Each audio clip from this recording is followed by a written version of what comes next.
श्री गणेशाय नमः, श्री सरस्वती नमः, श्री कृष्णाय नमः। देखिए, श्रीमद्भागवत के तीसरे स्कंद का 31वां अध्याय आपको श्रवण कराता हूँ। आप प्रेम से मन लगाकर श्रवण कीजिए। 31 में वर्णन करो शोणित वीर विलाप मिलाप, राजस योनि होत जब मिलत पुण्य और पाप।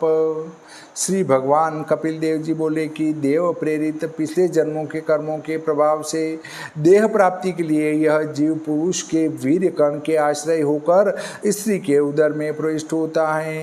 एक रात में शुक्र शोणित मिलता है, 5 रात में बुध बुदासा होता है, 10 दिन में बेर के समान हो जाता है, फिर मांस पिंडाकार हो जाता है, 1 मास में शीर बनता है, 2 मास में भुजा बनती है और चरण आदि अंग के आकार बन जाते हैं। तीसरे माह में नाखून आते हैं, रोम, हाड़, चाम सब इंद्रियों के छिद्र बन जाते हैं। चौथे मास में 7 धातु प्रकट होती हैं। 5वें मास में भूख प्यास उत्पन्न होती हैं।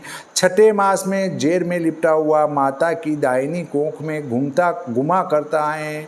माता के भोजन किए हुए अन्नादिक से इसकी धातु बढ़ती हैं और वह जीवों की खान ऐसे विष्ठा और मूत्र के गर्त में दिन रात पड़ा रहता है।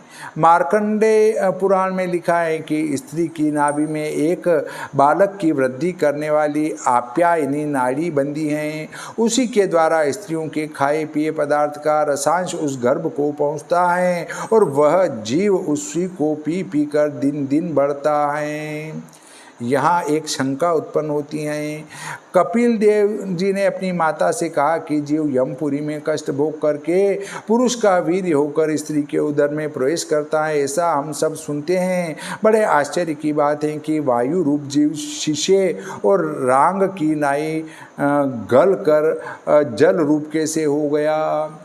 उत्तर है, वायु रूप जीव को नित्य सब पदार्थों में जाना होता है। सब वस्तु में चर अचर में सूक्ष्म रूप होकर प्रवेश करता है। इसलिए वायु का देह रूप जीव यमपुरी में कष्ट भोग कर स्त्री के उदर में प्रवेश करता है, क्योंकि वायु तो सब में जब चाहे तब जैसा रूप धर के घुस जाता है।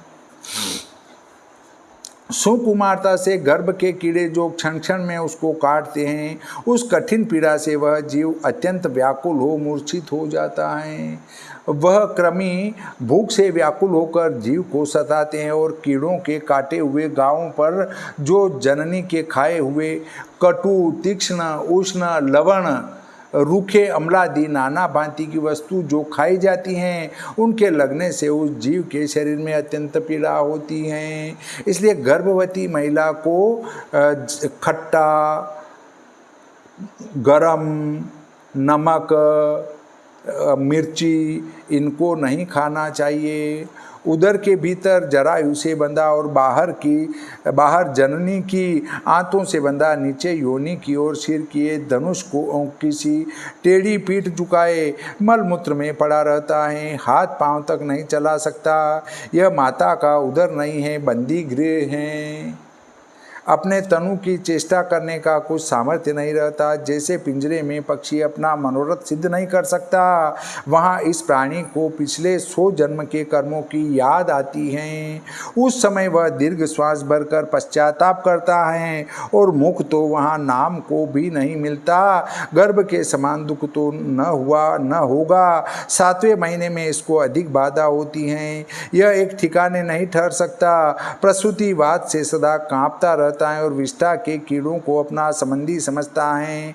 उस समय दुखी हो वह जीव बारंबार परम उदास हो गर्भवास की त्रास देख 7 धातुओं से बंधा हुआ हाथ जोड़े व्याकुल वाणी से उस परमात्मा की स्तुति करता है। जीव कहता है कि हे शरणागत वत्सल, विश्व के पालन करने के लिए आप अपनी इच्छा से अनंत रूपधारी भगवान वासुदेव के भूमि पर पर्यटन करते हुए निर्भय चरणारविंद के मैं शरण हूँ कि जिसने मुझ पापी को यह गर्भवास की गति दिखाई। जिस ईश्वर की माया से संसार के कर्म बंधन से जननी के उदर में पंच महाभूत इंद्रिय अंतःकरण रूप माया का आश्रय लेकर कर्मों से बंधा हुआ हूँ, अब उस विशुद्ध अविकार अखंड ज्ञान स्वरूप को इस तप्त हृदय में बारंबार नमस्कार करता हूँ, जो ईश्वर पंचभूत रचित शरीर में ढका हुआ विदित होता है। जैसा ही इंद्रिय गुण अर्थ चैतन्य आत्मक में हूँ, ऐसे देह रहित होने पर भी प्रसिद्ध महिमा वाले ऋषि परमेश्वर प्रकृति पुरुष से परे जो आप हैं, वह मैं आपके गुण कर्म से किए हुए इस जगत संबंधी मार्ग में महाकष्ट से विचरण करता हुआ परमात्मा की कृपा बिना और किसी युक्ति से अपने निज स्वरूप को नहीं जान सकता, क्योंकि भगवत कृपा बिना ज्ञान नहीं हो सकता और ज्ञान बिना मोक्ष कहाँ। इसलिए ईश्वर की सेवा करनी उचित है। देखिए, हमारे शास्त्रों में इतना विज्ञान नहीं होते हुए भी उसके गर्भ धारण से लगाकर उसके जन्म तक गर्भ के अंदर क्या स्थिति होगी, यह सूक्ष्म वर्णन हमारे शास्त्रों ने दिया है। इसका अर्थ है कि अभी के वैज्ञानिकों से ज़्यादा ज्ञानवान और बुद्धिमान हमारे ऋषि मुनि हुआ करते थे।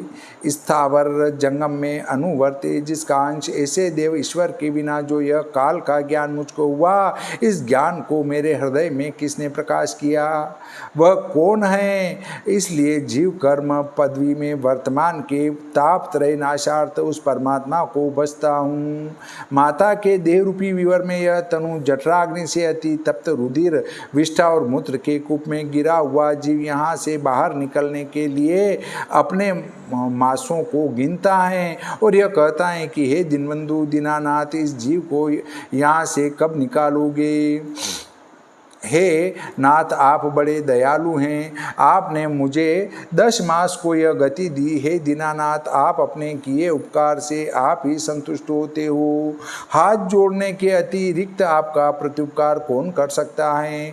7 धातु का जिसका शरीर, वह तो अपने देह संबंधी दुख सुख को ही देखता रहता है और मैं तो परमात्मा की कृपा से उसके दिए ज्ञान से जो सम दम आदि सब साधन बन सके, ऐसी स्थिति में हूँ। उस पुरुष को मैं बाहर और हृदय के भीतर चित्र की नाई विश्वस्त मानकर देखता हूँ। हे विभो, मैं अत्यंत दुखवास में बसता हूँ तो भी इस अंधकूप से बाहर निकलने की इच्छा नहीं, क्योंकि बाहर आते ही आपकी माया व्यापेगी और जिसके संबंध से स्त्री पुत्र आदि के मोह ममता में फंसना पड़ेगा। इस कारण अब मैं यही चित्त को स्थिर करके आपके कोमल चरण कमलों को हृदय में धारण करूंगा और उन्हीं के अनुग्रह से अपनी सुहृद आत्मा करके आत्मा का तम से उद्धार करूंगा। फिर ऐसा अनेक रंध्रों का शरीर जिसमें नाना प्रकार के व्यसन होते हैं, यह मुझको न हो और यह कठिन कष्ट मुझको भोगना न पड़े, क्योंकि अब श्री कृष्णचंद्र कृपा निदान का मैंने आश्रय लिया है। कपिल देव जी बोले कि इस प्रकार गर्भ में जो 10 मास का जीव स्तुति कर रहा था, उसको बाहर निकलने के लिए प्रसूति वायु ने तुरंत पृथ्वी पर फेंक दिया। वायु के फेंकने से वह जीव नीचे को मुख किए श्वास बंद बड़े कष्ट से बाहर निकलता है और सब ज्ञान उसी समय शमन हो जाता है। भूमि पर गिरकर रुधिर मूत्र में विष्ठा के समान चेष्टा करता है और कहाँ कहाँ करके बारंबार रोता है और ज्ञान के जाते रहने से विपरीत गति हो जाती है। रोने के अतिरिक्त और कुछ भी नहीं कह सकता। अपने पराये प्रयोजन को नहीं जानता। जननी जनक उसके पोषण के लिए भूखा समझ कभी दूध पिलाते हैं, कभी उदर की बाधा समझ कभी घुटी देते हैं, परंतु उसकी इच्छानुसार एक भी काम नहीं होता। जब वह भूख के मारे रोता है तब माता पिता उसकी दीठ उतारते हैं, परंतु वह किसी बात को हाँ ना नहीं कर सकता। गर्मी सर्दी से पीड़ित अपवित्र शैया पर पड़ा रहता है।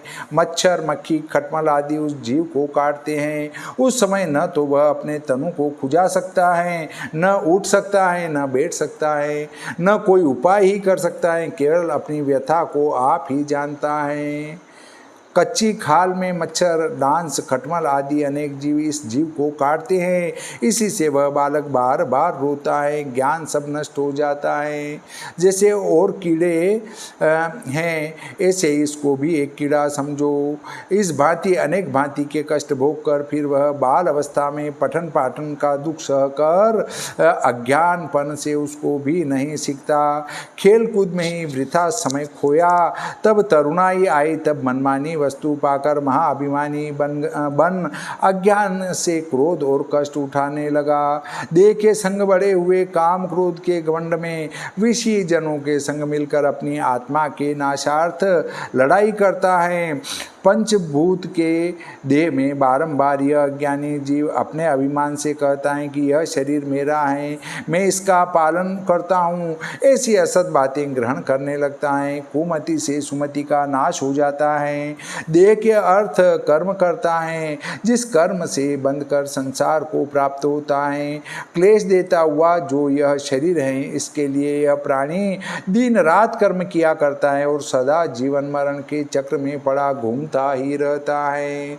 फिर शिश्न और उदर के लिए उद्यमकारी अस्तों के मार्ग में स्थित होकर उसी मार्ग में चलने लगता है और फिर कुसंगति के प्रभाव से उसी भांति नरक भोगता है। और सत्य, शौच, मौन, बुद्धि, लक्ष्मी, लज्जा, यश, क्षमा, शम, दम और ऐश्वर्य, यह सब खोटे पुरुषों की संगति से नष्ट हो जाता है। इसलिए अशांत, मूढ़, अज्ञानी, खंडित मन, असाधु, सोच के योग्य, योषिताओं के क्रीड़ा मृग अर्थात नीच स्त्रियों से रमण करने वाले नीच मनुष्यों की संगति कभी नहीं करनी चाहिए। और प्रसंगों से जैसा यह बंधा है, उससे अधिक मोह नहीं होता जैसा कि स्त्रियों के संग से होता है। और उनकी संगति करने वाले पुरुषों की संगति से अत्यंत ही मोह बढ़ता है और महाक्लेश होता है। चतुरानन अपनी पुत्री सरस्वती को देख उसके वश हो गए। जब सरस्वती से कुछ न बन पड़ा तो मृगी का रूप धारण कर भागी। उस समय ब्रह्मा जी भी लज्जा तज मृग बन उसके पीछे भागे।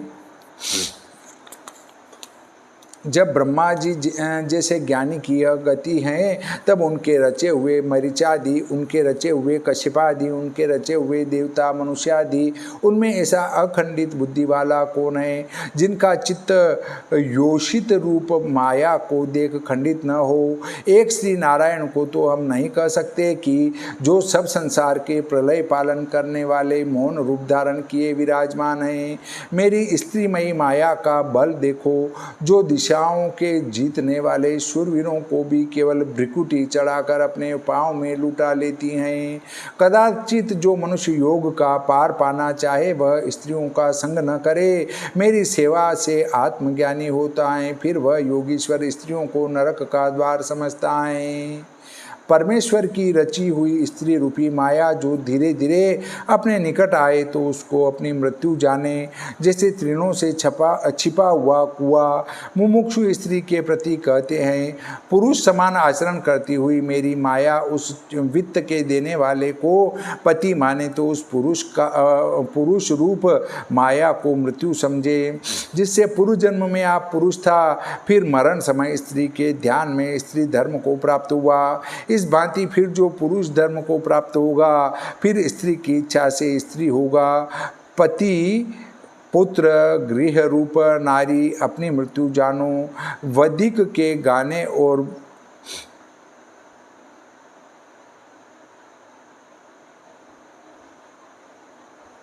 वधिक के गाने और वीणा बजाने से जैसे मृग की मृत्यु है, इसी प्रकार देव से प्राप्त नारी को अपनी मृत्यु जानना चाहिए। जीव रूप अपने शरीर से दूसरे शरीर में एक कर्म का भोक्ता निरंतर पिछले कर्म को किया करता है। पंचभूत इंद्रिय मनोमय देह जीव इसके संग हैं। जीव का रुकना इसका कारण, इसका मरण है। आविर्भाव होना जीव का संभव है। द्रव्य की प्राप्ति के स्थान जो नेत्र गोलादि गोलकादि उनकी सब कामलादि दोष के कारण द्रव्य के रूपादि निरीक्षण में दृष्टा जीव की अयोग्यता होती हैं, वही इस जीव का देहाभिमान जनित औपचारिक मरण है। और अहम्मान अर्थात यह देह ही मैं हूँ, इस प्रकार के देह तादात्म्याभिमान से जो स्थूल शरीर की उत्पत्ति अर्थात अहम मान अर्थात यह देह ही मैं हूँ, इस प्रकार के देह तादात्म्याभिमान से जो स्थूल शरीर की उत्पत्ति वही इसकी औपचारिक उत्पत्ति है। जैसे नेत्रों को द्रव्य अवयव दर्शन की अयोग्यता जब होती हैं, तभी चक्षु के दृष्टा को इनके दृष्टत्वाभाव की अयोग्यता होती है। इस कारण न तो मृत्यु का भय माने, न जीव की आशा ठाने और न जीवन के प्रयत्नों का आदर करना चाहिए। जीव की गति जानकर धीर मुक्त संग होकर इस संसार में विचरे, सुंदर देखने वाली, योग और वैराग्य वाली, सत्य विचार करने वाली बुद्धि से माया विरचित लोक में शरीरासक्ति को त्याग कर आनंद से विचरे। श्री भागवते महापुराणे तृतीय स्कंदे भाषाटिकायां कपिले योपाख्याने पुण्यपापेरिह मनुष्ययोने संप्राप्तो जीवन गति वर्णनम नाम 31तमो अध्यायः। श्री सरस्वती मैया की जय, श्री गणपति जी महाराज की जय, श्री कृष्णचंद्र भगवान की जय, श्री रामचंद्र भगवान की जय, बजरंग बली की जय।